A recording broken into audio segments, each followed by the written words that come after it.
गीता 18 के श्लोक नंबर 62 में भगवान स्वयं कह रहे हैं कि अर्जुन उस परमेश्वर की शरण में जा जिसकी कृपा से परम शांति व शाश्वत स्थान अर्थात सतलोक को प्राप्त होगा।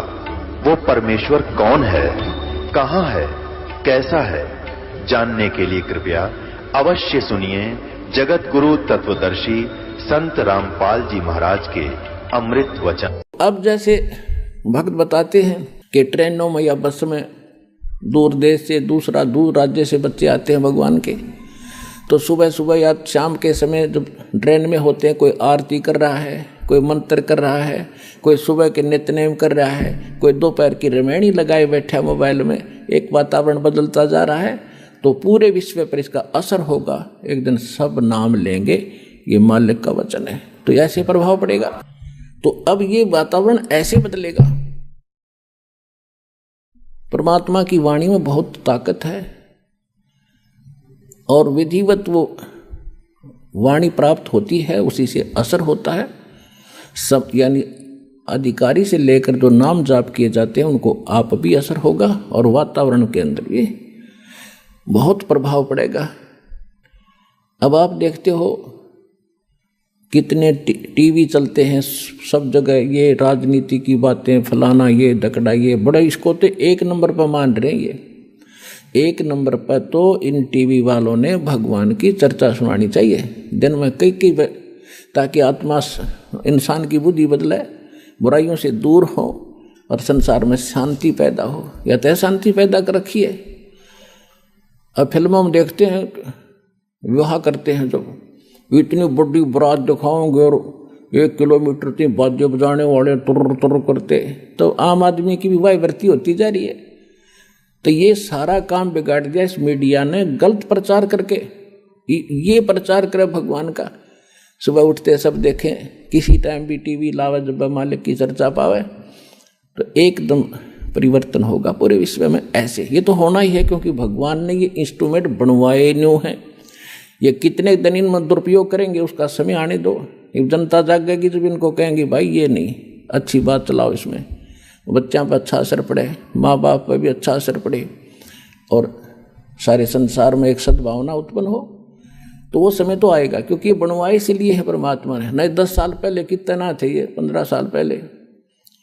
अब इसलिए दाता ने इंस्ट्रूमेंट, मोबाइल, इनके अंदर ये मेमोरी कार्ड, इसमें 20-20, 40-40, 100 घंटे के सत्संग सुन लो, डाल लो, नए सुनो दिन में मंत्र।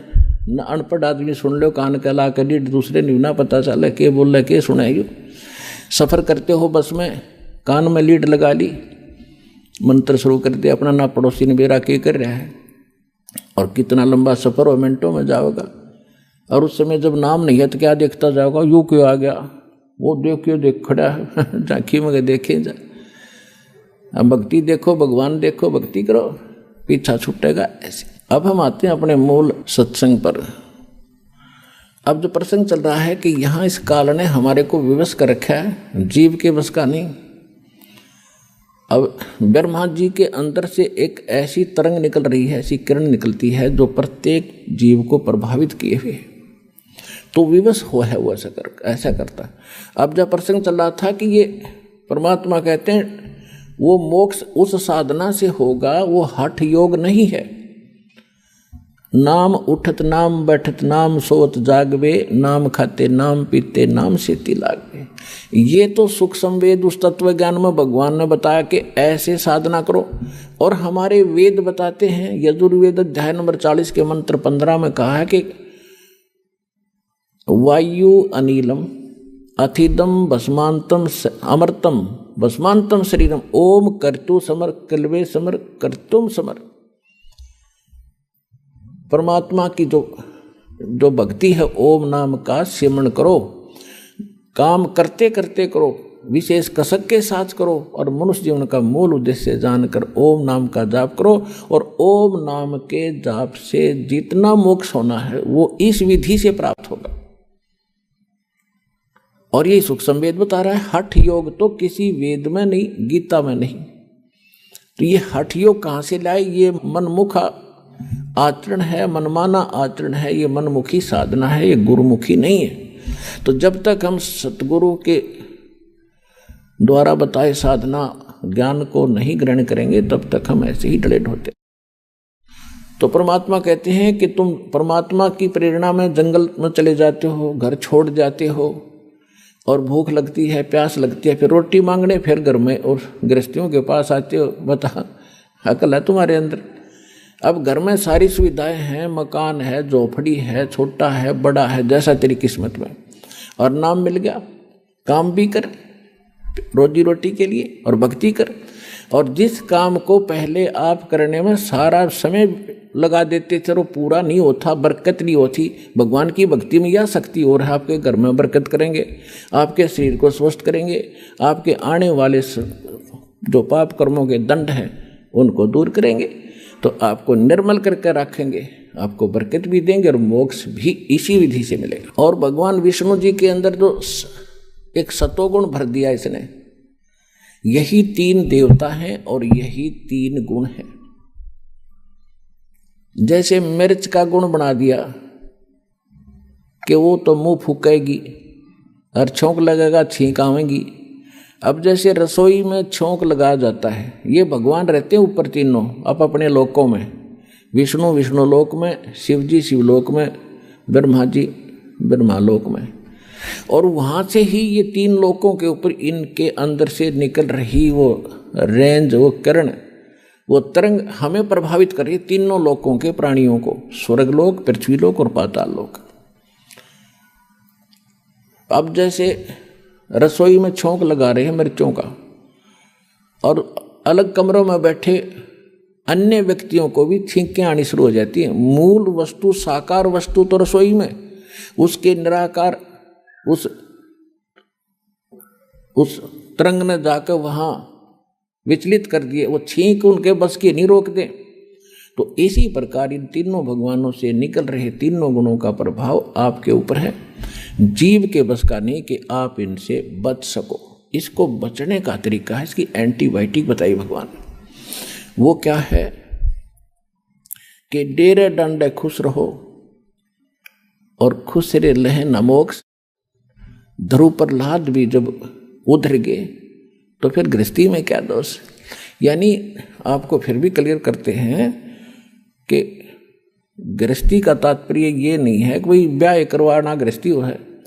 ब्रह्मचारी रहो या गृहस्थ में रहो, घर में रहो यानी करके खाओ, करो और भक्ति करो। कर्म सन्यासी नहीं होना चाहिए, कर्म योगी बने रहो। जैसे हमारे यहाँ भक्त रहते हैं जिन्होंने कईयों ने शादी नहीं करा रखी, तो वो कर्म योगी हैं, यहाँ कर्म सन्यासी नहीं है, वो भी गृहस्थी है समझ लो। यहाँ सबकी सेवा करते हैं, अपना भक्ति भी करते हैं और साथ में अपनी सेवा भी करते हैं। तो इसी प्रकार भक्ति इस मोक्ष होगा इस मंत्र से जो दास के पास है और इस सिमरण से। चाहे वो गृहस्थी शादी शुदा करो और चाहे ब्रह्मचारी करो, दोनों का मोक्ष इसी से होगा। चाहे खुश रे करो, इजड़े करो, वो भी मनुष्य है, वो भी पार होंगे। पर यह वृत्ति बदले, जब बात बने तो ज्ञान से सत्संग सुने तो सबको असर होगा। तो प्रसंग जो चल रहा है उस पर आते हैं। जो परमात्मा ने बताया काल को कि तूने ऐसा जुल्म कर दिया, हाहाकार मचा रखी, और मैं इनको जाकर ज्ञान बताऊंगा। तो एकदम भयंकर होकर मुझे मारने के लिए दौड़ा धर्मदास, परमात्मा बता रहे हैं। और मैंने श्वास का सिमरण कर दिया, सतनाम का सिमरण किया, और उस सिमरण के ताकत से वो इतना कंडम हो गया, ऐसी स्थिति होगी, ऐसा गिर गया पृथ्वी पर जैसे पक्षी की पांख कट जाया करें, वो उड़ नहीं सकता और पड़ा पड़ा फड़फड़ा रहा होता है। अपने आत्माओं परमात्मा उन्होंने तो कोई ज़रूरत नहीं थी सिमरण समरण करने की, वो तो मालिक हैं। लेकिन हमें ये सतर्क करना चाहते हैं कि जिस समय आपके ऊपर कोई भी आपत्ति किसी प्रकार की आ जाए, चाहे कोई आध्यात्मिक है या संसारिक है, उस समय आपको प्रथम मंत्र मिला है तो प्रथम मंत्र का सिमरण शुरू कर दीजिए, जाप करिए। द्वितीय मिला है तो द्वितीय का शुरू कर दीजिए। सारनाम मिला है तो वो सारनाम और सारा मिला करके जो बनाया गया है उसका जाप कीजिए, तो आपके ऊपर तुरंत उसका प्रभाव हट जाएगा। कोई भी किसी प्रकार का संकट आप पर आए, यदि आपकी मर्यादा सही होगी, आपका कनेक्शन पावर ठीक होगा, यानी काम नाम खंडित नहीं होगा, तो आप पर वो कोई प्रभाव नहीं डाल सकता। अब वो उस माध्यम से परमात्मा हमें सतर्क कर रहे हैं कि कभी तुम्हारे ऊपर ऐसी आ भी जाती है आपदा, तो तुरंत मालिक ने याद जरूर करी इस मत स्मरण के माध्यम से। फिर देखियो,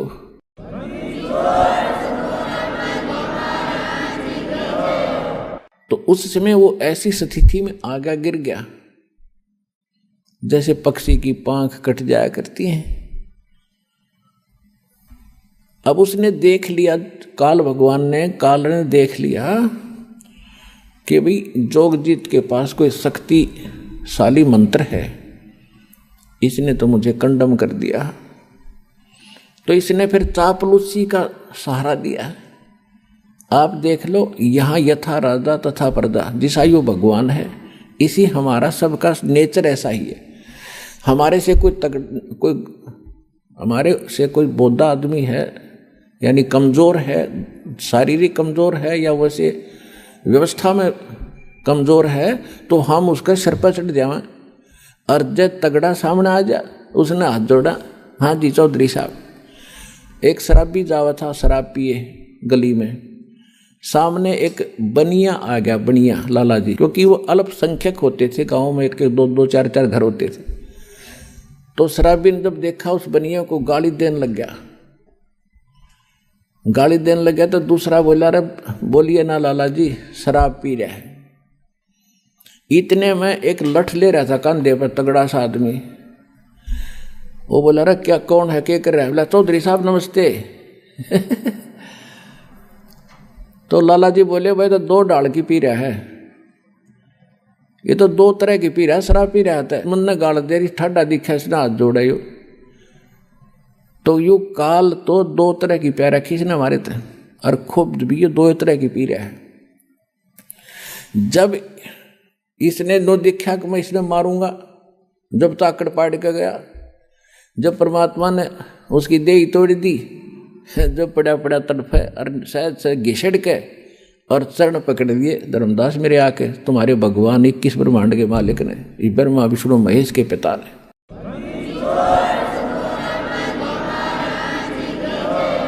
और बुरी तरह रोए, तो मेरा बड़ा भाई, मैं तेरा छोटा भाई, छोटे तो गलतियाँ करा करते हैं, बड़े तो माफ़ी करा करते हैं, आप मुझे क्षमा कर दो, मैंने तो वैसे भाई जान कर आपके साथ लड़कपन कर दिया है, माफ़ कर दो, मैं तो आपको भगवान पिता के समान मानता हूँ, मुझे क्षमा करो।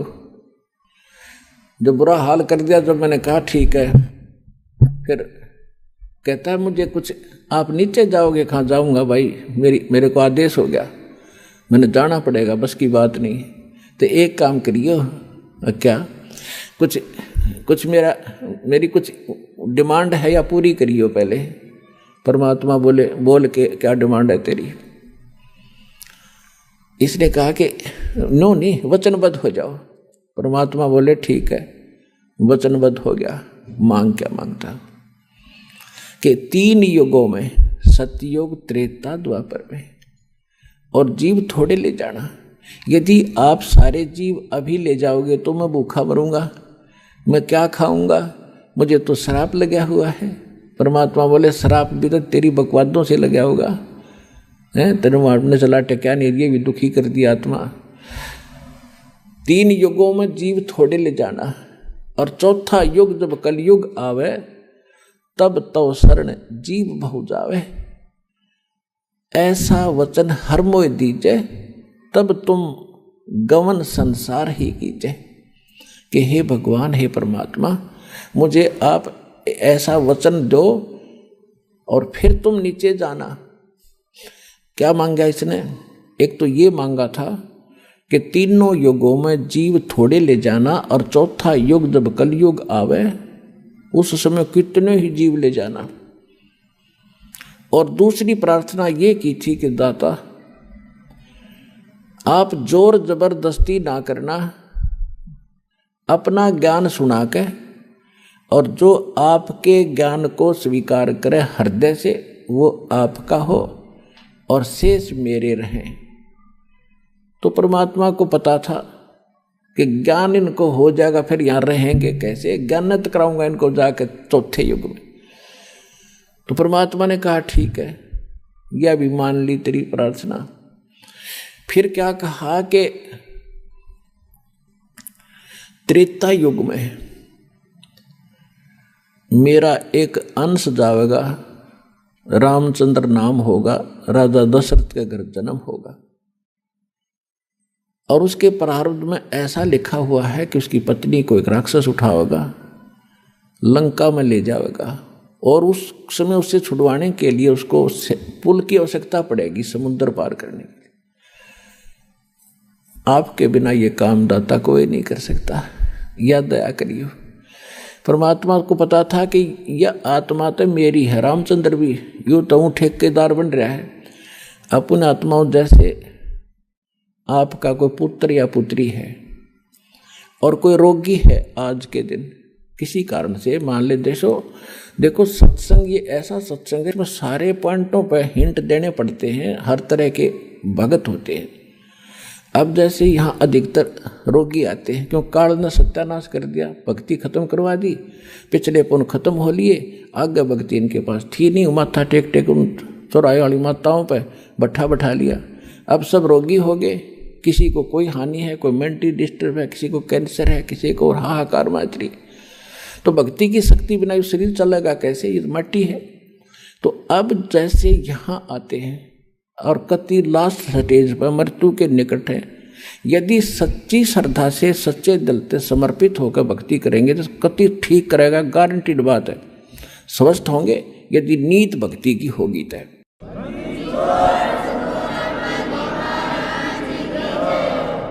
और दूसरी बात यह है कि कोई जैसे अब क्या करते हैं, कोई भक्त बता देता है कि वहाँ जाते ठीक हो जाते हैं, वो चल पड़ते हैं बेचारे, क्यों सब जगह थक लिए, वो सोच लेते एक ट्राई और कर लेते हैं। तो ट्राई करने आने वाले को यहाँ राहत नहीं मिलेगी। हाँ, यहाँ समर्पित होकर ज्ञान सुन का आवे, और चलो ट्राई करने आ भी गया तो हमारे नियमों का फॉलो करे जो हम यह बताते हैं। फिर देखना रोज चांदना देगा परमात्मा, जैसे दीपक में तेल डाल दिया जाता है ऐसे राहत मिलेगी आपको। यहाँ भगवान है, समर्थ सर्वशक्तिमान कबीर साहब की शक्ति है यहाँ पर।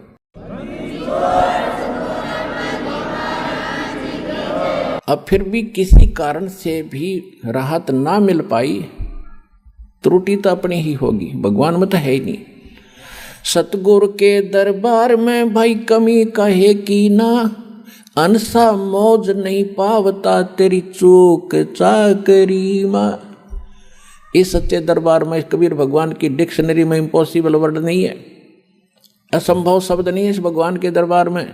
यदि कोई आप नहीं राहत प्राप्त कर रहे हो तो आपकी चाकरी में दोष है, कमी है, त्रुटि है, आपकी कोई श्रद्धा भाव और सिमरन भक्ति में कोई दिक्कत है, उसको सुचारू करो, वो अवश्य मिलेगी।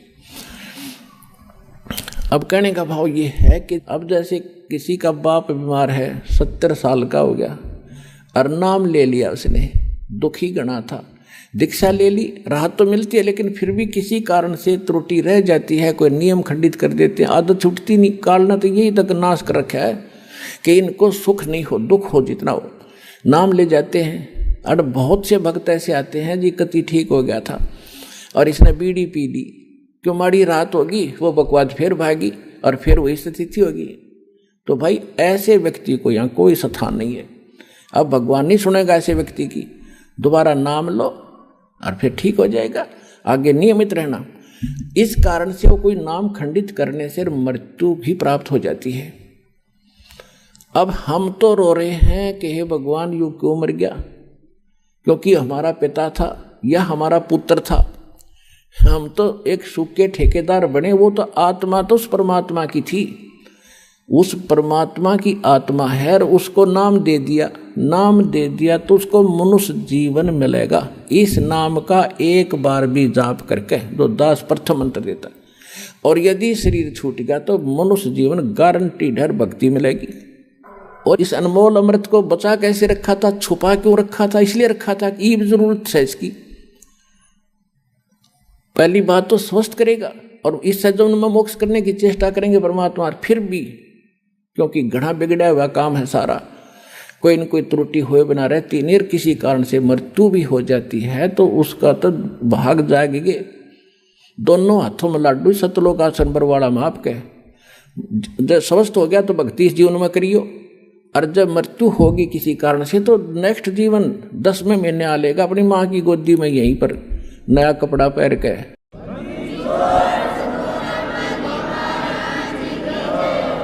ये तो असंख्यों शरीर जाली है हमारे, ये तो एक कपड़ा बदलना है। और पुण्यात्माओं, जब आपको ज्ञान होगा ना इस बात का, जैसे आपका धोती कुर्ता पजामा फट गया और आपके बक्स में, आपकी टैची में अरकाचा दरिया है नया, तो क्या करोगे? न फेंकोगे बाहर, अरकाचा काट के तुरंत पहनोगे? तो ये जो शरीर है ये तो एक कपड़ा है। अगर ये खराब हो गया तो इस मंत्र से मोक्ष से पहले भी अगर खराब हो जाता है तो नया तैयार रखा आपका टैची में, पैर के तुरंत आ लोगे यहीं पर और पार हो जाओगे। इसको ज्ञान समझना, ये कोई डूम बाट के गीत नहीं, कोई रागनी बनानिया की रागनी नहीं, ये कोई फिल्मी लोगों की बनाई हुई दंत कथा स्टोरी नहीं, ये परमात्मा का दिया अध्यात्म ज्ञान है और इसको 100% सत्य है और आप भी इसको सत्य मानना। तो जो प्रसंग चल रहा था हम उसी पर आते हैं। तो इस काल ने ठेका ले रखा है, ये हम इसके हो गए और हैं हम सभी आत्मा परमात्मा की। तो उसने ये प्रार्थना की थी कि मेरा पुत्र जाएगा विष्णु रामचंद्र रूप में, और वहाँ पुल की जरूरत पड़ेगी जब रावण सीता ने ठावेगा, आप दया करियो। परमात्मा बोले कोई बात ना, क्योंकि परमात्मा ने पता था को यू ना कहे तभी मैंने जाना पड़ा, क्योंकि बच्चा तो मेरा ही है। कहीं भी कोई दुख आत्मा है तो दाता रो तो वही रहा आपके लिए। कबीर साहब कहते हैं मैं रोए तू सृष्टि को, और ये सृष्टि रोए मोहे, और गरीबदास इस वियोग को समझ नहीं सकता कोई, क्योंकि गरीबदास जी को भी परमात्मा सतलोक लेकर गए थे, फिर वापस छोड़ा था। तो उनको समझा रहे हैं कि मैं इनको रो रहा हूं गरीबदास, कि तुम मेरे बच्चे हो, मेरी भक्ति करो, तुम्हें यहाँ भी सुख दूंगा और सतलोक ले चलूंगा जहाँ तुम सदा सुखी रहोगे, मृत्यु नहीं होगी तुम्हारी। और ये मुझे खोज रहे हैं भगवान है संकट मोचन, संकट मोचन है। बता, हनुमान जी ने संकट मोचन मान्या करते हम होते। ये भगत का था बोला, वो तो उसके पास तो कोई विभाग भी ना था, उसने पूजा करते ये ब्रह्मा विष्णु महेश, चलो एक ही विभाग के मंत्री तो हैं। तो हनुमान तो एक भगत था, और भगत की एक भगत भक्ति करे, उससे कुछ मांग गए। एक कलरक से और दूसरा कलरक को याचना करे कि मैंने तू मुझे तो वो बना दे प्रेसिडेंट। वो कैसे बना देगा?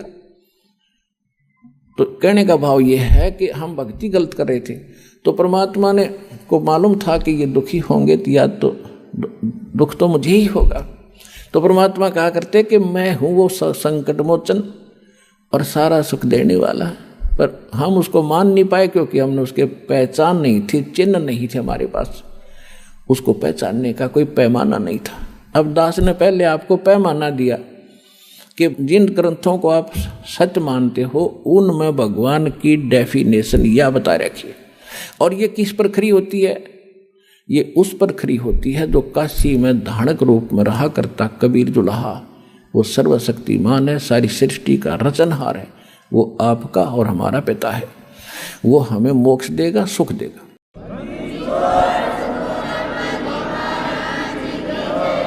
फिर क्या किया उसने? तीसरा प्रश्न ये किया कि परमात्मा द्वापर युग में मेरा पुत्र जाएगा वही, और उस समय कौन जाएगा? श्री कृष्ण यानी विष्णु जाएगा, और वहां एक मंदिर बनवाना चाहेगा अपना जगन्नाथ के नाम पे, और उस जगन्नाथ के मंदिर को समुद्र नहीं बनने देगा, क्यों नहीं बनने देगा, उसका आगे कारण बताएंगे। तो उसको आप बचाना। परमात्मा बोले तथास्तु, और बोल के मांगे। तब काल ने कहा था अब जब उसके सारे मांग पूरी होगी, और तब फिर बदल गया, आंखें खड़ा हो गया। अक्षमा भगवान ने करे दिया था, ठीक है तो अक्षमा कर दिया, वह शक्ति उस पर असर कर नहीं रही थी, वो खड़ा हो गया। खड़ा होकर न्यू कहता जाओ जोग जीत संसारा। न्यू बोला चौथे युग में ऐसा कर दूंगा इन प्राणियों को, ये भक्ति योग नहीं छोड़ूंगा, और ना जाने कितने इनके विभाग कर दूंगा, अलग अलग मजहब धर्म बना दूंगा, अपने दूत भेज के इनको गलत ज्ञान से रंगवा दूंगा। और एक और प्रार्थना की थी कि पहले मेरे अंश जावें, पहले मेरे दूत जाएं, मेरे प्रचारक जावें, और पीछे अपना बेसिक भेज दियो। अब वो सियाना बनया था कहते इनका पहले चला जा, सारी ये बात बता दे, मेरे वाले की कोई सुने को नहीं। परमात्मा ने पता था कि ये इतने भले ना है कि मेरे वाले की जल्दी से मान लेंगे तो कहा था ठीक है पहले तेरे चले जाएंगे, खूब या भी तेरे को छूट दे दी। फिर ने बोला जाओ जोग जीत संसारा, जीव न माने कहा तुम्हारा। क्या कहा कि अब मैं क्या करूँगा, अपने दूतों के माध्यम से अपने संत भेज के और सबको उल्टा पाठ पढ़वा दूंगा, गलत ज्ञान प्रचार करवाऊंगा, देवल मंदिर तीर्थ पत्थर पुजवान में इन्हें दृढ़ कर दूंगा। और ये जब तुम्हारा आएगा पीछे से कोई हंस, तो परमात्मा ने कहा था कि चौथा युग जब कलयुग आवे तब हम अपना अंश पठावें, तब मैं अपना एक अंश अपना दास भेजूंगा। तब काल ने कहा था कि बेशक भेज देना, उस समय तेरे उस दास की, तेरे भेजे हुए संदेश वाहक की कोई नहीं सुनेगा, और मेरे वकील बनेंगे। इतना अज्ञान से ठोक दूंगा उनको कि मेरी ओर हो करके तेरे साथ वाद विवाद करेंगे वो, और एक नहीं मानेगा। अरबे से कहा जी कलयुग में कहा था कि जाओ जोग जीत संसारा, जीव न माने कहा तुम्हारा, जीव तुम्हारा कहा न माने, हमारी ओढ़ हो, हमारी ओढ़ होकर बाद बखाने, यानी वाद विवाद करेंगे तुम्हारे साथ। तो परमात्मा ने कहा था कि आप अपना काम करियो, अरे हम अपना करेंगे। परमात्मा को पता था। धर्मदास जी ने कहा कि दाता हे भगवान, आपने इतनी छूट क्यों दे दी उसको। लाला जी थे ये धर्मदास जी, माइंड घना यूज करा उसने। हे परमात्मा, अरे 3 युग क्यों दे दिया, इसे ये तो नाश कर दिया इसने मारा है, इसके ऊपर पार पड़ेगी भगवान। परमात्मा बोले भाई बात सुन, यदि तुम मान जाते मेरी बात, मैं तो सतयुग से पीछा पड़ रहा हूं तुम्हारे। सतयुग में भी आता हूं, ज्ञान सुनाता हूं, भक्ति थोड़ी बहुत प्रवेश करता हूं, तुम सुनते ही नहीं, क्योंकि उस समय तुम सभी सुखी होते हो। और जैसे सतयुग त्रेता द्वापर में ये अच्छी आत्माओं के जन्म होते हैं, फिर धीरे धीरे उनकी पुण्य खत्म होते चले जाते हैं। अपन आत्मा जो अध्यात्म ज्ञान इतना है कि इसको समझाने में भी बहुत समय लगता है। समझने में तो बहुत टाइम लगेगा, क्योंकि आप तो पहली बार सुन रहे हो। जो पुराने भक्त हैं वो तो शीघ्र समझ जाते हैं, उनके लिए भी एक बहुत इंटरेस्टिंग और नया नया ज्ञान भी और भी होता साथ में। तो इसमें जो बहुत से प्रकरण होते हैं कि जैसे अब ये तीसरा युग, अब ये है कलयुग की पिछली पीढ़ी, अब इसमें ये सब मंत्र सार्वजनिक कर दिए और सब पार होंगे जब नियम में रहेंगे। तो ये भगवान का वचन है, पूरा विश्व पार होगा। और लास्ट में जब भक्ति मतलब कुछ रह जाएंगे नहीं पार हुए, तो वो भी लाखों करोड़ों की संख्या, अरबों की संख्या होगी। जो नाम ले लेंगे मोक्ष नहीं कर पाओगे, क्योंकि उनमें ऐसा परिवर्तन हो जाता है, कुछ करनी में फर्क पड़ जाता है। तो उनको उनके पास ये भक्ति धन तो जो का तू होगा, लेकिन पार ना हुए तो ये काल पकड़ेगा, इन्हें ऊपर ले जाएगा, ब्रह्मलोक में रखेगा या पूंजी समेत वो वहाँ रखेगा। तो जब वहाँ समाप्त हो जाएंगे, उसके पुण्य खत्म होंगे, फिर पृथ्वी पर पटकेगा उनको सतयुग में। अब मेन पुण्य तो वहाँ खत्म कर दिए, फिर भी बहुत से पुण्य उनके होते हैं जो मनुष्य शरीर में ही मिलते हैं। एवरेज में एक रेशो है, उतनी रेशो के पुण्य वहां देने ही पड़ते हैं। तो सतयुग में यही प्राणी जो आज इस ज्ञान से भक्ति युक्त होकर के रह जाएंगे, भक्ति धन युक्त होकर रह जाएंगे, वो फिर महास्वर्ग में होंगे। वही फिर पुनर्जन्म होगा, सतयुग में शुरू होंगे। वे आप कोई आज के नहीं हो। कहते हैं जो जन मेरी शरण है ताका हूं मैं दास, और गेल गेल लाग्या फिरूं जब तक धरती आकाश। आपके पीछे भटक रहा भगवान, पर आपने काल की भांग पी रखी है यहाँ की, और यह छूटती नहीं। कबीर ये माया अटपटी सब गट आन अड़ी, किस किस न समझाऊं या को भांग पड़ी।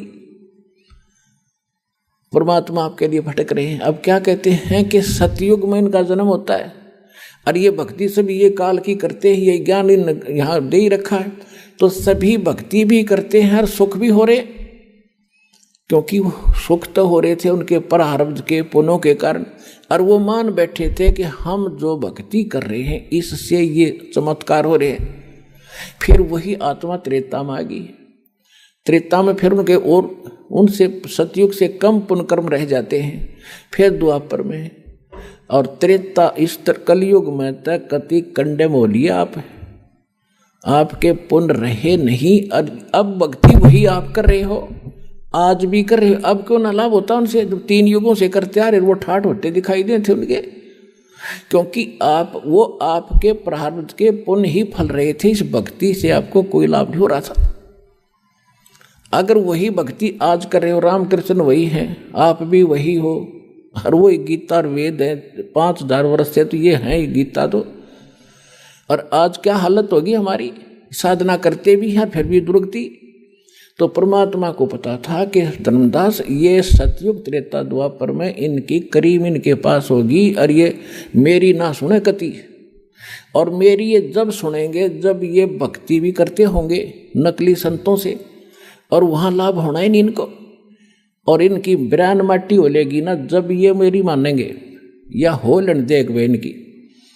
तो आज वह बिरान माटी हम की हो चुकी है, और अब हम भगवान पहचानेंगे।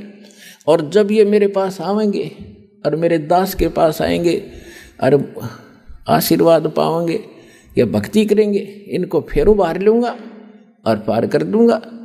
तो इसलिए ये समय मालिक ने नो सिलेक्ट कराया था।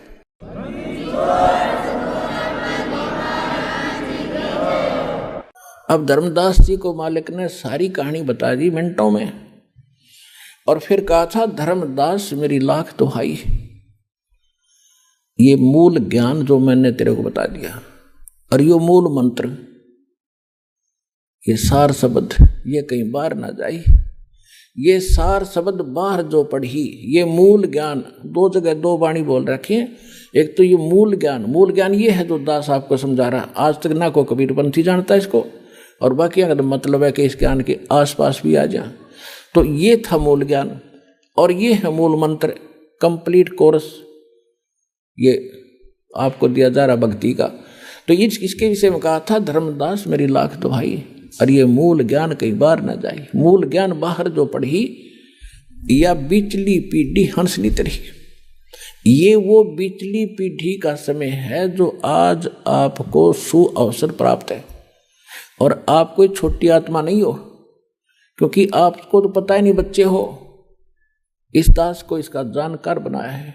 आप असंख्य युगों से मालिक के चरणों में लगे आ रहे हो, भक्ति करते आ रहे हो, लेकिन फिसल जाते हो, यहीं पर पार हो गए होते हो तो यहाँ क्या धक्के खाते हम। तो आपके साथ वो उसी समय से पीछे पड़ा हुआ है सतयुग त्रेता द्वापर में, और ईब आ गया वो कलयुग। जब परमात्मा आए थे सन 1398 से और सन 1518 तक, संवत 1455 से और संवत 1575 तक परमात्मा इस धरातल पर एक लीला करने आते हैं। वो उसी तरह लीला करते हुए रहे और यो ज्ञान भी दिया। तो वो थी प्रथम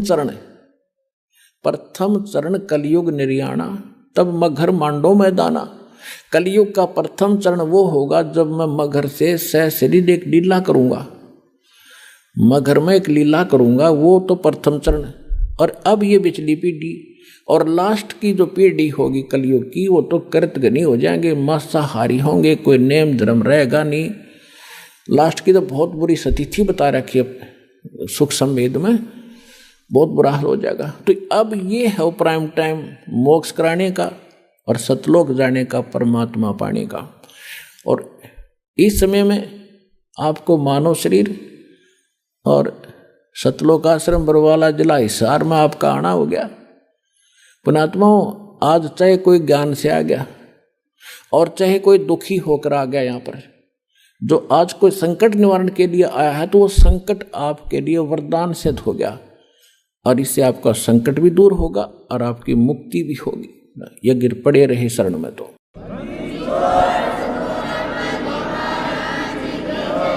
तो ये इसलिए ये रोका था कि धर्मदास मेरी लाख दुहाई, ये मूल ज्ञान की तबार न जाई, मूल ज्ञान बाहर जो पढ़ी, ये बिचली पीढ़ी हंस न तेरी। ऐसे ही परमात्मा मिले थे आदरणीय मुल्कदास जी को, आदरणीय दादू साहब जी को, आदरणीय नानक साहिब जी को, आदरणीय गरीबदास गांव छुरानी जिला जज्जर हरियाणा वाले को, आदरणीय घीसा दास साहिब जी गांव खेखड़ा जिला बागपत और उत्तर प्रदेश वाले को, आदरणीय स्वामी रामानंद जी काशी वाले को। और इन सब को प्रतिज्ञा कसम दिवा दी थी कि भाई अभी इस नाम को और इस ज्ञान को लिख दो चौपाई। अब चौपाइयों में क्यों लिखा? चौपाई वैसे भी बता सकते थे, वो तो सारे हिंदी अपनी भाषा तो बोल रहे थे सारे, जानबूझ के दाता ने इनको गुप्त भाषा में रख दिया, कोड वर्डों में रखा। दास को अबू दीदी के इन रहस्यों को खोलो और आपके रूबरू कर दिया। तो इनसे सबसे कह दिया था कि अभी इसको सार्वजनिक ना करो और तुम उनको सतलोक लेकर गए जहाँ परमात्मा स्वयं रहते हैं, जहाँ हम रहा करते थे, जहाँ जाने के बाद फिर कभी लौट कर संसार में नहीं आते। गीता अध्याय नंबर 15 के श्लोक नंबर 1 से लेकर 4 में गीता ज्ञानदाता कहता है कि अर्जुन, उस परमेश्वर की जानकारी मेरे पास बिल्कुल नहीं है, मैं कंप्लीट नहीं बता सकता। और तत्वदर्शी संत की पहचान बताई है कि ऊपर को जड़ और नीचे को तीनों गुण रूपी शाखा वाले संसार रूपी वृक्ष के सभी भागों को जो बता देगा वो तत्वदर्शी संत होगा। ये पहचान प्रथम पहचान है उसकी कि वो तत्वदर्शी संत होगा जो संसार रूपी उल्टे लटके हुए वृक्ष के सभी विभाग बता देगा। उसके बाद फिर कहते हो उस तत्वदर्शी संत की प्राप्ति के उपरांत परमेश्वर के उस परम पद की खोज करनी चाहिए, जहां जाने के बाद साधक फिर लौटकर कभी संसार में नहीं आते और केवल उसकी भक्ति करो जिसने संसार रूपी वृक्ष की रचना की है, ने सारे ब्रह्मांडों की रचना की है, सारे संसार की रचना की। तो वो गीता ज्ञान दाता से अन्य है कोई रचनहार भी, और वो जिसकी पूजा करनी चाहिए। और अपनी स्थिति गीता ज्ञानदाता बताता है दूसरे अध्याय के 12वें श्लोक में, चौथे अध्याय के 5 और 9 श्लोक में और 10वें अध्याय के दूसरे श्लोक में कि अर्जुन तेरे और मेरे बहुत जन्म हो चुके हैं, तू नहीं जानता मैं जानता। तो जिसकी जो आपस जन्म मृत्यु में है उसकी उसके पुजारी भी वही स्थिति होगी। गीता अध्याय नंबर 15 के श्लोक नंबर 16 और 17 में 2 पुरुष बताए, जहां से स्टार्ट किया था सत्संग अब वही फिनिश कर रहे हैं, अंत कर रहे हैं। 16 और 17 में 2 पुरुष बताए थे, सरपुरुष और अक्षर पुरुष। सरपुरुष ये आप है, अक्षर पुरुष एक सात्संग ब्रह्मांड का स्वामी है और सरपुरुष गीता ज्ञानदाता। इसमें लिखा कि इन दोनों पुरुषों के अंतर्गत ये भी नाशवान, इनके अंतर्गत जितने प्राणी हैं वो भी नाशवान। जीवात्मा तक कुत्ते के देखी बिना मरती वो अलग विषय है। इसलिए बता 15वें अध्याय के 17वें श्लोक में कि वो परमात्मा तो कोई और है इनसे हटकर, और वही सबका पालक है। वही वास्तव में परमात्मा कहा जाता है जो सदा सुखी करे, दुख नहीं देता। तो गीता अध्याय नंबर 18 के श्लोक नंबर 62 में भी स्पष्ट किया है कि अर्जुन तू सर्वभाव से उस परमेश्वर की शरण में जा, उसकी कृपा से तू परम शांति को और सनातन परम धाम को प्राप्त होगा। तो यहाँ वो स्थिति है बताई है कि गीता अध्याय नंबर 15 के श्लोक नंबर 4 में कि उस परमेश्वर की भक्ति कर तत्वदर्शी संत की प्राप्ति के उपरांत परमेश्वर के उस परम पद की खोज करनी चाहिए जहां जाने के बाद साधक फिर लौटकर संसार में कभी नहीं आते। तो वो स्थान प्राप्ति के लिए तो वहां इन सभी महापुरुषों को लेकर गए, इन जिनके शुभ नाम दास आप अभी बता रहा था, इन महापुरुषों को सबको ले गए और वहां ले जाकर फिर वापस छोड़ा। फिर इन्होंने जाकर पता किया कि ये बैठा भगवान काशी में धाणक आदरणीय नानक साहिब जी समकालीन थे परमेश्वर कबीर जी के, और उनको सचखंड लेकर गए बेई नदी से और उनको बताया कि ये है आपका स्थान ठीक ठिकाना। और फिर उन्होंने सभी बात जाते हुए कहते भगवान हमें यहीं रख लो। तो परमेश्वर ने कहा कि नहीं, वापस जाओ, मेरे गवाह बनो और भक्ति करके वापस आ सकते हो, नो जोर जबरदस्ती नहीं कर सकता, मेरा वचन है। तो जब वापस आए तो फिर उन परमात्मा ने बताया नानक साहिब जी को कि मैं काशी में एक जुल्हा बनकर रहता हूँ, वहाँ जुल्हे का काम करता हूँ, वहाँ आ जाना, सतनाम दूंगा।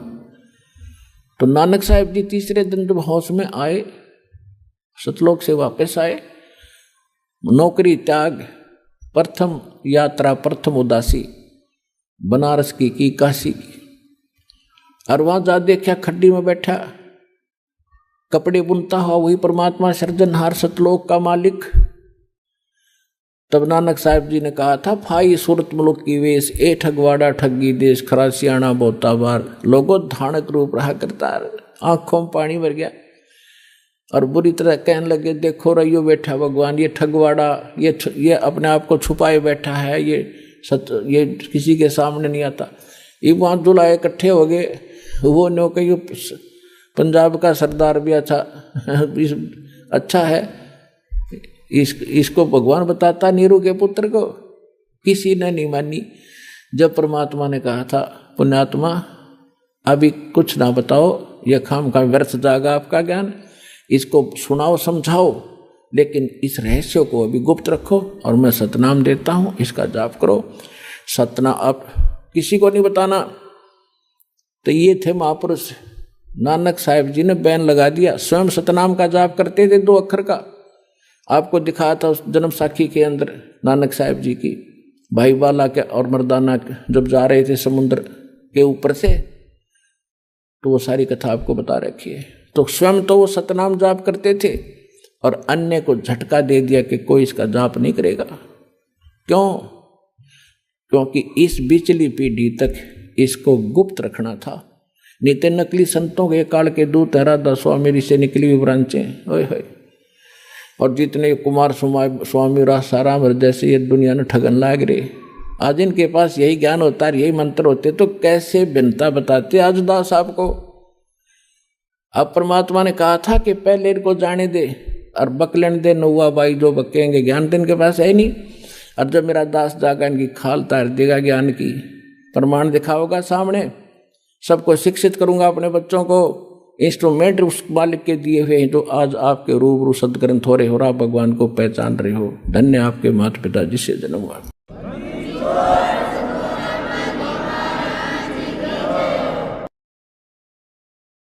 परम पिता परमात्मा पूर्ण ब्रह्म सर्व सृष्टि रचनहार सबके जनक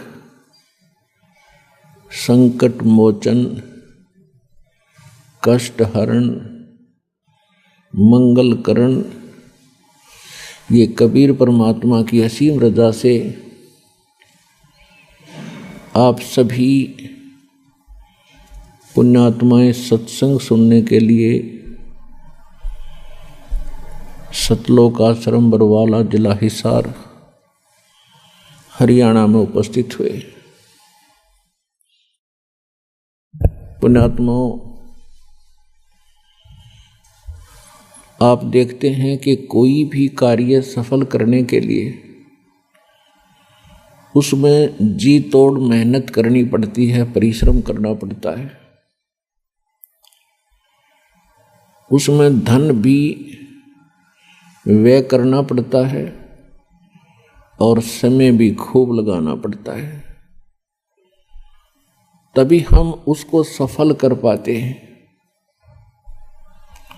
जैसे किसान फसल तैयार करता है और सर्दियों के मौसम में गेहूं की फसल में पानी की आवश्यकता होती है, रात्रि के समय उसको लाइट मिलती है या कोई नहर से सिंचाई का समय मिलता है। सर्दी के मौसम में कितनी शीत लहर चलती है, कई बार बूंदाबांदी भी शुरू हो जाती है। उस समय हम सभी अपने घरों में रजाई ओढ़ के ऊपर कंबल भी डालते हैं, सभी दरवाजे खिड़कियां बंद कर लेते हैं कहीं सर्दी ना लग जा। और जिस किसान को रात्रि के समय पानी प्राप्त होना हो नहर से या लाइट आनी हो रात्रि में, ट्यूबवेल से पानी लगाना हो, तो वो ये नहीं देखता कि इतनी सर्दी है, मैं कैसे वहाँ खेतों में पहुँचूँगा, मुझे कोई सर्दी ना लग जाए रात्रि में। और भी बहुत सी समस्याएं होती हैं, कोई सर्प ना डस ले, हिंसक पशु ना हानि कर दे, लेकिन उन सब को चीरता हुआ किसान रात्रि में पहुँच जाता है एक सिंपल कंबल और खेस ओढ़ के। और जब वो पानी लगाता है उस कंबल को भी उतार के एक तरफ रख देता है और पानी के बीच में खड़ा हो जाता है, पानी लगाता है। अब वो बिल्कुल भी आलस नहीं करता, ना कर सकता, क्योंकि वो जानकार है, उसको ज्ञान है। यदि आज मैंने आलस कर दिया और पानी के लिए खेतों में नहीं पहुंचा तो फसल सूख जाएगी, मेरे बच्चे भूखे मरेंगे, मैं कंगाल हो जाऊंगा। इसलिए वो अपना इस काम को पूरा ही करके छोड़ता है, चाहे नमूनिया हो चाहे ना हो, सर्प डसे या ना डसे। अब वो क्यों उस कार्य को कर रहा है? क्योंकि उसको वो पूरा जानकार है इस मार्ग का। ठीक आज इतनी सर्दी में और इतनी दूर दूर से परमात्मा के बच्चे आए हैं, आपने ये तो मान लिया है कि यो काम तो करना ही पड़ेगा, तभी आप यहाँ आए हो, नहीं तो ये पड़ोस में से उठकर नहीं आ सकता आदमी जिसके भाग माड़े हैं। सौभाग्य आपका, धन है आपके माता पिता जिनसे जन्म हुआ। आपको ऐसे समय मानव शरीर और ये भक्ति मार्ग, ऋषि शरपटक कर चले गए, उनको नहीं मिला ये मार्ग, और आज आपको सहज में प्राप्त हो रहा है। कितनी कृपा है भगवान के आपके ऊपर, विचार करना। तो क्या बताया जाता सत्संग के अंदर? मानुष जन्म दुर्लभ है, मिले न बारंबार, जैसे तरवर से पत्ता टूट गिरे, भाई बोर न लगता डर। बंदे तू कर बंदगी, जय चावे दीदार, ये अवसर मानुष जन्म का, भाई बोरन बारंबार। मानुष जन्म पाए कर जो नहीं रट हरि नाम, जैसे कुआ जल बिना फिर बनवाया क्या काम। वो पृथ्वीपति चकवे गए, जिनके चक्र चलंत, ये रावण से लिखे कौन गुण, भाई ऐसे गए अनंत। राम रटत दारिद्र भलो, टूटी घर की छान, वो सुंदर महल किस काम के, जा भक्ति नहीं भगवान। राम रटत कोड़ी भलो, चू चू पड़े जो चाम, वो सुंदर शरीर किस काम का, भाई जा मुख नाही नाम। परमपिता परमात्मा अपनी प्यारी आत्माओं को बार बार समझाते हैं कि ये मनुष्य जीवन आपको जो प्राप्त हुआ ये अनमोल है, और सतगुरु और सत्संग के अभाव से आप जो क्रियाएं कर रहे होते हो वो तो पशु पक्षी भी करते हैं। मनुष्य का केवल इतना ही काम नहीं है। आइए अब हम उन श्रद्धालुओं के अनुभव जानते हैं जो जगत गुरु तत्वदर्शी संत रामपाल जी महाराज जी से दीक्षा प्राप्त कर चुके हैं तथा उनके द्वारा बताए गए भक्ति मार्ग पर चल रहे हैं। सर नमस्कार। नमस्कार जी। सर क्या नाम है आपका? जी मेरा नाम संदीप मोतीलाल पाटिल। संदीप जी कहाँ से आए आप? जलगांव महाराष्ट्र से। सर संत रामपाल जी महाराज जी की शरण में आने से पहले आप क्या भक्ति साधना करते थे? जी ब्रह्मा विष्णु महेश की पूजा, नवरात्रि की पूजा, जो परंपरागत चलती आई है वो सब पूजाएं कर लेते थे जी। क्या पहले आपने कभी किसी संत से नामोपदेश ले रखा था? जी हमने बाबा जय गुरुदेव से 1999 में से पूरा मतलब परिवार ने नाम ले रखा था। हम उन्हीं की पूजा करते थे। क्या भक्ति साधना बताई उन्होंने आपको? जी 5 नामों वाला उनका सुमिरन विधि थी, 8 माला जो 8 माला सुमिरन विधि थी वो करते थे, और ध्यान भजन सुमिरन जो कुछ बता रखा था उन्होंने बाबा तुलसीदास ने वो सब साधनाएं करते थे। सर जैसा कि आपने बताया कि पहले आप जय गुरुदेव पंथ से जुड़े हुए थे, तो आप संत रामपाल जी महाराज जी की शरण में क्यों गए? जी जय गुरुदेव पंथ में जब हमने नाम दीक्षा ली तो वहाँ पर जय गुरुदेव पंथ में जो 5 नाम की हम साधनाएं करते थे, उनका सुमिरन ध्यान भजन जो करते थे, 8 माला की सुमिरन विधि करते थे, वो बताया करते थे अब कि आपको प्रकाश दिखेगा, यहाँ पर दोनों आँखों के बीच में यहाँ पर ध्यान लगाना है ऐसा करके, लेकिन कभी प्रकाश दिखा ही नहीं। हमने बहुत प्रयास किया, बहुत लगन से ध्यान किया, भजन किया, वो जो माला दी थी उन्होंने सुमिरन विधि वो किया, लेकिन आज तक ऐसा कुछ मतलब जो रिजल्ट चाहिए था वो नहीं मिला। क्या लाभ चाहते थे आप भक्ति से? जी अगर भक्ति करते हैं तो उनका कुछ ना कुछ लक्षण तो दिखना चाहिए जी, कि हमारी भक्ति कोई चल रही है, कि हमारी भक्ति चल रही है या फिर चल नहीं भी रही है, ये हमें कैसे पता चलेगा? अगर हमारा किया कुछ कर्म अच्छा है, हम लोग भक्ति कर रहे हैं, तो उनके लक्षण मतलब जो हम भौतिक जगत में विचरण करते हैं, या फिर ऐसा मान लीजिए कि हम लोग जो भी काम करते थे या जो काम करने की हमारे मन में ठान लेते हैं तो वो काम पूरे होने चाहिए। तो क्या जय गुरुदेव पंथ में रहकर भक्ति करने से आपको कभी शारीरिक या आर्थिक लाभ नहीं मिला? जी नहीं, बिल्कुल कोई भी लाभ हुआ ऐसा तो नहीं लगता है। तो आपको संत रामपाल जी महाराज जी के बारे में कैसे पता लगा? साधना चैनल पे नीचे जो पट्टी चल रही थी उस पर डिस्प्ले फ्लैश हो रहे थे, उसमें उनका मतलब नंबर था आश्रम का, वो हमने वहाँ से पुस्तक मंगाया, ज्ञानगंगा पुस्तक, उनको पढ़ा, उनको समझा, फिर हम लोगों ने वहाँ पर जाने की योजना बनाई और हम लोग वहाँ पर चल दिए संत रामपाल जी के सतलोक आश्रम बरवाला में।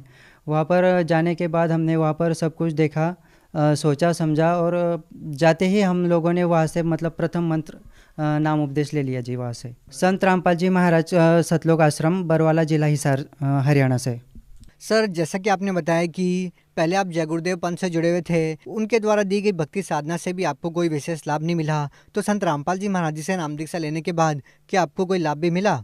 जी बिल्कुल, नाम दीक्षा लेते ही मतलब कुछ ही दिनों में वो मंत्र दीक्षा का असर दिखने लगा, एकदम साफ दिखने लग गया। पिताजी को एकदम तबीयत खराब हो गई और गांव में फर्स्ट एड ट्रीटमेंट करने के बाद उसे शहर ले जाया गया। वहां पर उनका अपेंडिक्स का ऑपरेशन हो गया।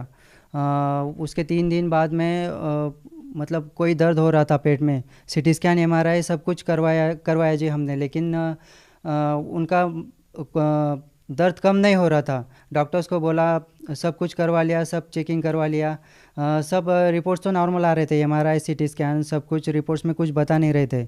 मतलब डॉक्टर्स को कुछ मतलब डाउट आ गया कि इनका हाथों का कुछ ऑपरेशन करना पड़ेगा, इन्फेक्शन हो गया है। तो डॉक्टर्स ने ऑपरेशन तो कर दिया, लेकिन हाथ खड़े कर दिए, वो गारंटी नहीं ले रहे थे कि पेशेंट बचे या ना बचे। अब भगवान भरोसे है, अब जो कुछ कर सकता है भगवान कर सकता है, हमने तो ऑपरेशन कर दिया ऐसा करके डॉक्टर ने बता दिया। फिर हमने आश्रम में अरदास लगाई, मालिक से प्रार्थना लगाई, संत रामपाल जी से।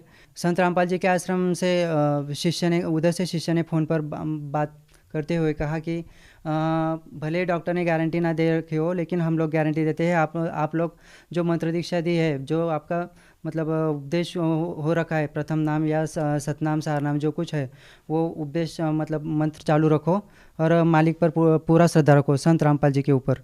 तो हमने ठीक वैसे ही किया जैसे हमें बताया गया था। हमने मंत्र दीक्षा लेकर पूरी श्रद्धा के साथ मालिक का जप किया। उन्होंने जो कुछ साधना दे रखी थी, प्रथम मंत्र उपदेश, और मेरा मतलब परिवार में मेरा प्रथम मंत्र उपदेश था, तो मैं वही मंत्र जाप कर रहा था। तो मतलब जब हम आईसीयू में उनको मिलने के लिए गए विजिटिंग टाइम पर, तो पापा जी बोले थे कि तबीयत में कुछ सुधार आ रहा है करके। और जब हम लोग उनको मिलने गए वहाँ पर आईसीयू में, वहाँ पर एक पेशेंट था, उसको वहाँ पर 6 पेशेंट थे करीब, उनमें पापा जी भी थे। तो कोविड-19 की जब मतलब कोविड-19 की वहाँ पर वो कोविड-19 का वक्त चल रहा था, तो कोविड-19 में वहाँ पर इन्फेक्शन हो गया पिताजी को आईसीयू में रहते ही दूसरे पेशेंट की वजह से। तो उनका बचना और मुश्किल हो गया। ऊपर से 18 दिन पेट में कुछ मतलब अनाज नहीं था, कुछ पानी नहीं था। डॉक्टर ने पानी के लिए, अनाज के लिए सब मना कर दिया था। पेट का ही ऑपरेशन था, इसलिए पेट में कुछ जाना ज़रूरी नहीं था। सब कुछ जो चल रहा था वो सब सलाइन संत रामपाल जी की दया से ही सब कुछ चल रहा था। जब उनकी तबीयत ठीक हुई, हम लोग विजिटिंग टाइम पर उनको मिलने के लिए गए, तो उन्होंने मुझे बोला कि मुझे किसी ज्योतिष ने हस्तरेखा देखकर ये बता दिया था कि 59 साल से मेरी ज़्यादा उम्र नहीं है बेटा, आज मेरा पुनर्जन्म हुआ है संत रामपाल जी की वजह से। अभी मेरा मतलब मेरी आयु बढ़ गई है, अभी मालिक ने मेरी आयु बढ़ा दी है संत रामपाल जी ने। हमारे घर में कुछ ज़मीन जायदाद का कुछ झगड़ा था पहले पिताजी और काका जी के बीच में। तो वो झगड़ा नाम दीक्षा लेते ही कुछ ही दिनों में साल 1.5 साल में ही ख़त्म हो गया। और पिताजी और चाचा जी मतलब एक दूसरे से 24 साल से बात नहीं कर रहे थे। नाम दीक्षा लेते ही वो ख़त्म हो गया। हमें पहचानने वाले गांव में जितने भी लोग थे, तो उनको ये लगता था कि भारत पाकिस्तान में समझौता हो सकता है, लेकिन ये दोनों भाइयों में कभी समझौता नहीं हो सकता ज़िंदगी में। मालिक की कृपा से, संत जगत गुरु तत्वदर्शी संत रामपाल जी की कृपा से और मंत्र दीक्षा लेने के कारण कुछ ही दिनों में ये झगड़ा भी ख़त्म हो गया जी। हमारा जो जगह का झगड़ा चल रहा था, हमारे नाम पे जो ज़मीन थी उस पर काका जी का कब्जा था, वो सब मतलब झगड़ा ख़त्म होने के कारण सब कुछ ख़त्म हो गया। जहाँ हम लोग झोपड़ी बनाने की नहीं सोच रहे थे, हमारी औकात नहीं थी कि हम लोग झोपड़ी बना सके। मालिक जगत गुरु तत्वदर्शी संत रामपाल जी की कृपा से हमने वहाँ पर 1800 स्क्वायर फुट में अभी बड़ा वहाँ पर मकान बन गया है, जहाँ पर हम लोग अभी रह रहे हैं। और एक लाभ यह हुआ कि मेरे सर में बहुत दर्द होता था, करीब 10-12 साल से वो दर्द होता। जब मुझे पूरा याद है कि मैं 7वीं 8वीं कक्षा में था, जब से मेरे सर में बहुत दर्द होता था। यहाँ से मतलब माइग्रेन तरफ से ऐसा आधा सर मेरा दुखता था।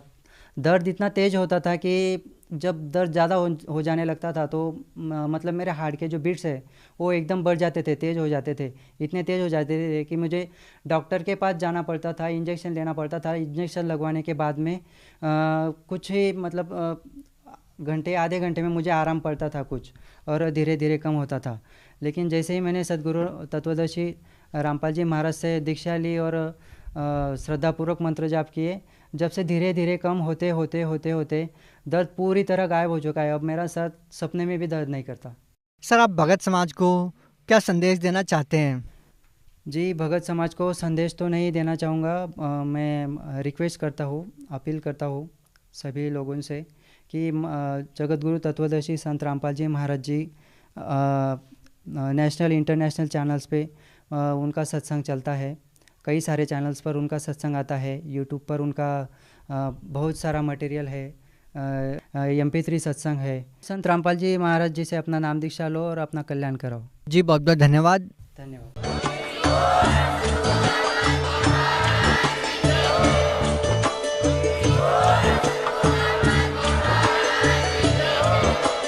आप सुन रहे थे जगत गुरु तत्वदर्शी संत रामपाल जी महाराज जी के मंगल प्रवचन। अधिक जानकारी के लिए विजिट कीजिए हमारी वेबसाइट www.jagatgururampalji.org। संत रामपाल जी महाराज जी के शुभ आशीर्वाद से पूरे विश्व भर में 500 से भी ज्यादा नाम दीक्षा केंद्र हैं, जिन पर संत रामपाल जी महाराज जी द्वारा ऑनलाइन निशुल्क नाम दीक्षा दी जा रही है। अपने नजदीकी नाम दीक्षा केंद्र का पता करने के लिए संपर्क करें 8222880541।